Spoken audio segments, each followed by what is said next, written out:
Welcome back to Shem's Universe. So today, guys, we're going to discuss soul urge number 3 according to the Pythagorean numerology, also known as heart's desire number. So I was reading up a little more about soul urge numbers in Western numerology. It's interesting to me just because they have different ways of describing things, and their descriptions or definitions of some of their numbers differs between even sites. Something I wanted to bring up though is one site was trying to say that your soul number is the number of your birth. So if you had like a compound number, like I'm born May 25th, they said like, oh, the 2 and the 5 are your soul numbers. So you'd have like a soul number of 7, I suppose. That's not true. What is true is that you have to add up from your birth certificate, your birth name, your first, middle, and last name, and you have to add up those vowels. I can do it for you, or you could use the site Numerology Works and get a full reading there as well. But that's really, really good in the sense that it makes it very easy for you to find who you are and why you're here. Because your soul number is going to tell you why you came from the formless and what your soul's vibration is really on in this lifetime, like what it really wants to do, what's its subject matter. So with the 3 now, we all know the 3 is governed by Jupiter, which is the biggest planet in our universe. It reflects back rays on the sun. It's a star in itself. It loves to be the center of attention. Big, big planet. It moves sturdy, moves steady, and is very good. And that's just like the people with number 3. They're very ambitious. They can be pretty self-disciplined, depending on the type of numerology you look into. One will say they are, others will say they have to work on it. But when it's a soul number, I'd argue that you definitely are very disciplined.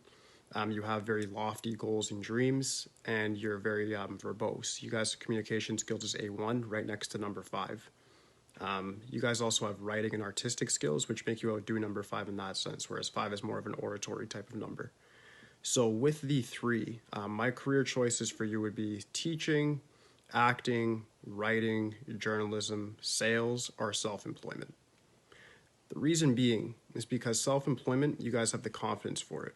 The number 2, like I said, you have to master your emotional side first before getting into the business world. Number 3, you guys already got that under control.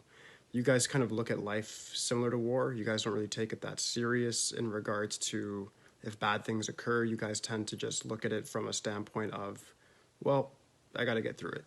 And your stress resilience is really, it's enviable. Like I think anybody would envy it because you guys are really good at just putting things in perspective and compartmentalizing like what needs to happen in your brain, how your brain operates. The number 3 is a very, very happy-go-lucky number just because it is the sun. They say it's like the talented child of number 1 and 2. I said this in other videos as well. So if you have like number 3, it's considered like the number sun, the number 2's sun. So you get like different traits from the number 1 with the leadership skills and that force of nature type of energy. And then you get the number 2, which is very receptive and still has a lot of creativity in their subconscious. The number 3, as you can see how it's described, it's definitely their child. It has a lot of control.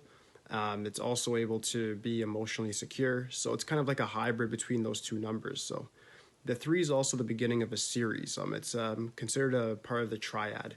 And even in Western numerology, as I read up more on the 3, I realized that they do discuss that as well, which I'm very happy to see. Nikola Tesla was one of the first people to talk about energy in this sense, where he talked about 3, 6, and 9 and how important those numbers were. And 3 is the original number for that series where it really starts. There's 3 in a lot of things when you actually look into it, like even in sports, like 3 strikes are out. So you just have to really look into how numbers actually operate even within your regular lives, and you'll realize that numerology is a lot of times really believed in. When I get into number 4 tomorrow, I'm going to show another example of it again through the number 13. But it's just, it's definitely something that's really important.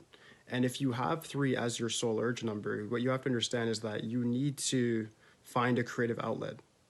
You have to find some sort of way to let your creativity show its face somewhere. Because if you don't, it's going to dissipate or it's going to destroy you. If it dissipates, you're going to be depressed. You're not going to know why. You may even have a good paying job. You will never feel fulfilled. If it doesn't, then you may even end up with like some sort of addictions. You could end up doing things like daredevil sort of activities, anything from just acting reckless with people, having on and off relationships for drama, or just driving recklessly. These are all causations of literally somebody who's not letting their soul number manifest in this world. The ultimate risk with not letting your soul number manifest is that you may end up just very unhappy and you won't fill up your life's purpose. The argument is that with a lot of people, they'll say that your life path number should be your life's purpose. And I'm like, yes. I say the life path number should be really named the life theme number. It's the theme of your life. It's how you're kind of built. It's part of you, yes, but it's more about your external circumstances, your life path. Your expression, as I said in the prior video of number 2, it's more about shortcomings and your advantages, certain powers you may have. And then the soul number is really like your core self, your deepest core, like who you really are. So you need to figure out who you really are. And once you figure out who you really are, then you have a purpose, because I am then brings you to what is. So you have to look at that from a proper perspective. If you know who you are, then who you are has something to do with what you do. So if you're saying you're a number 3 soul number and you understand that you're interested in writing, you may want to consider a career even in writing, even if you're just doing it for fun right now. Find a side hustle, do creative writing on the side, do journalism on the side, do something to actually give that 3 that life. Because once you actually give your soul number the life, it's like you're giving it oxygen. When you do actions that actually align with that soul number, you then give it the energy to then propel it to actually help you manifest in the real world. And it'll almost seem effortless when you do find the right craft. Because when you find the right craft, all of a sudden, for one, you're going to be disciplined with it because you're going to want to do it more because it's something that you actually genuinely like. And number 2 is you're going to look at it from a standpoint of this isn't really work. You're going to end up enjoying life. You're going to end up enjoying the moment. You're going to get, when you find your soul number, it's to help you find your purpose. And when you find that purpose, you end up living that purpose. When you live and embody that said purpose, which is the whole point of the soul number, this is the cheat code that the soul number gives you. When you actually find that purpose and understand your soul number completely, you then will live each day fulfilled. You'll realize that you do have wants and desires and purposes and goals and relationships, but there's going to be a sense of inner fulfillment, a sense of anxiety and stress and worry go away and fear goes away. And now you're in one with the present moment. You're in one with reality. That's what the soul number is going to give you. So to finalize this on the 3s, guys, is please find a creative outlet. Please find something that you're actually going to enjoy, because once you enjoy it, especially as a 3, you guys are highly intelligent, highly creative. You're going to be able to then manifest a lot with your creative skills. And that's what your soul number wants from you. All right. So that should conclude the video for today. If you guys have any questions regarding the soul urge number 3 or heart's desire, whatever you want to call it, please just leave it in the comments for me or send me an email at shem_roy@hotmail.com.